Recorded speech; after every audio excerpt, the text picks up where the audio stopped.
All is calm, all is bright. When all is safe, all is right.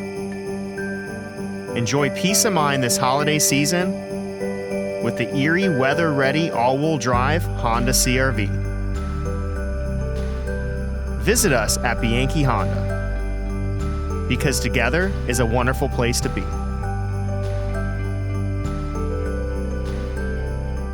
Golden Knights Coaches Show. He is the head coach, Kelvin Jefferson. Coach, welcome back. Thank you for having me. Appreciate it. All right, Gary Miller Classic in the books. Yes, it sir. was your first Gary Miller Classic experience, the 36th annual. So it's changed formats. It was a single-day event. Then it became 2 days, 2 games per day. What are your thoughts? What are your thoughts on the tourney? It was a lot of fun. It was a lot of fun. Great to be a part of it. The atmosphere in the Hammer Mill was unbelievable. You know, and if you didn't show up, you missed a couple of really good games. I mean, the games were exciting. All the games were great, close, down to the wire. It was a good weekend. Brought in some good teams, but, you know, there's the tournament, there's all the pomp and circumstance, whatever they call it, but you got to get work done. Yes. I mean, as a team. Yeah. So how do you feel you grew over the weekend? No, absolutely. We definitely took some steps. We found out a lot about ourselves. You know, we're resilient. We work hard. You know, and we have a chance to be in every game that we play. But I told the guys the moral victories are over. We need to get some wins on the record here. I often enjoy the beginning of a season. I know you're scrambling, so you don't enjoy it as much. But when you see all these differing rotations, it's a fun portion of the basketball season before teams really figure out what they've got. Are you there yet? We're getting close. I think this weekend was the first time we really went with an extended lineup of Chris Clancy, Victor Olawoye, and Frank Webb. And, you know, I like that. That's, you know, probably our best offensive lineup and probably our best defensive lineup with those 3 guards in there. So, you know, we went with that. Both games, those guys helped bring us back from big deficits.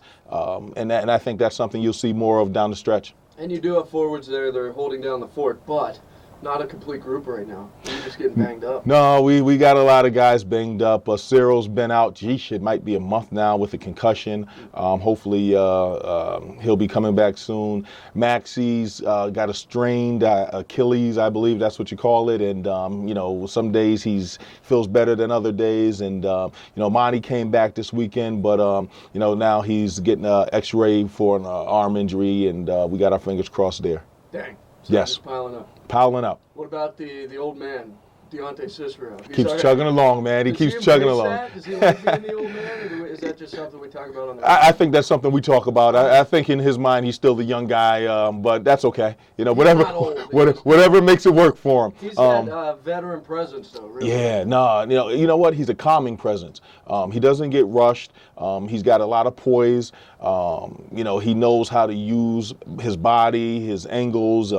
You know, and he gets things done. And I tell you what, you know, surprisingly, we talk about, you know, his you know, oldness, I guess, but I mean, he's probably one of our better defenders at the 4 or 5 position. That comes with wisdom. That comes with wisdom. So there it is. Absolutely. 27 points, though, career high, a double-double against Alderson Broadus. You end up winning that game 81-74. That certainly doesn't happen without the offensive output. So. No, absolutely. You know, I want these guys to feel comfortable offensively. I think they're getting there. I think they're starting to trust me when we say that we need to put the ball in the basket. And on the other end, there's buy-in defensively, which is key. I think that's what is getting us back in the games is our defense. We're working hard. We're filling the lane, and we're turning those stops into points. And in games like this weekend, we're talking about Alderson Broadus now, but you figure out who's going to come up in those big moments. Vic did that. Yeah, no, absolutely. Vic is a big-time player. Vic is an emotional guy, and when he can channel his emotions for the good of the team, which he wants to do, he's somebody that can really go off for a lot of points and be an offensive explosion. And then when you have guys like Vic and Frank who can really push the tempo, can get into the lane, draw the defense, and you have somebody on the perimeter like Chris Clancy making shots, then you really got something. You also don't win this game if Frank Webb, something clicked at halftime. And he's been injured. He's been off the court for a lot of his time here at Gannon. So the fans have kind of just been waiting. They're like, we know this guy's good. We want to see him out there. And in the first half, brought the energy. In the second half, the shots started to fall. No, Frank's got, first of all, he's a very dangerous player offensively. He can go off. He can do a lot of things. He can make shots from behind the arc.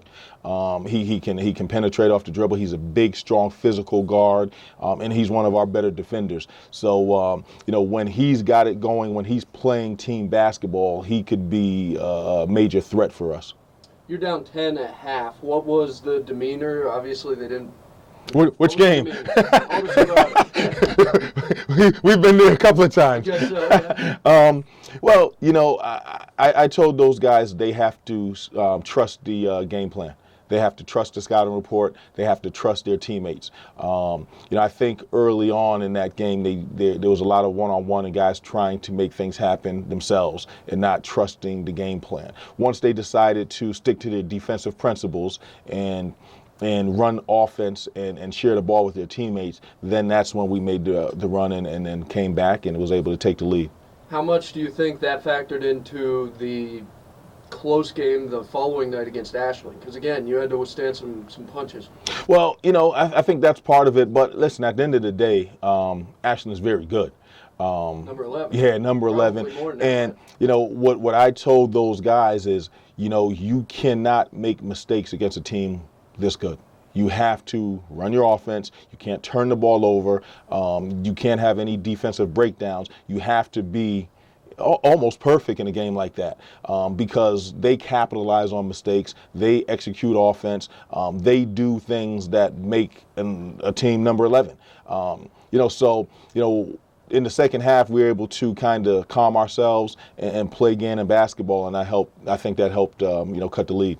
Seeing the play of Drew Noble in this game for Ashland, 22 points in the game, 9 rebounds. Also Derek Koch, who had 19 points. Those are two big dudes, and they were getting it done from anywhere on the court. So it's almost, to me, it feels like what you want your forwards to eventually become. Oh, absolutely. Absolutely. Once If we can ever get there, I'll be thrilled to death. Those are really good players right there. Noble he was able to have his way. And we tried to throw a lot of different guys at him, a lot of different matchups at him. But he's just a strong, physical, no nonsense type of player.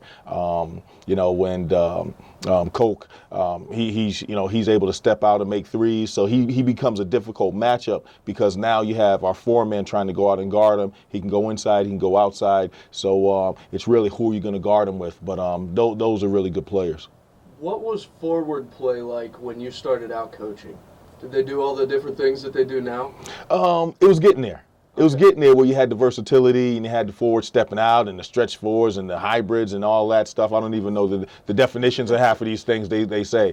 But, absolutely it was going that way where there was a lot of versatility at that forward position where guys could play inside and guys were big and strong but could still step out and dribble the ball and shoot the ball. So, it's definitely made a transition over the last few years. It's fun to watch because then you get to like a G League level and you got 7'3" Oh, guys absolutely. stepping out and they're knocking down threes. They're knocking down threes, absolutely. We with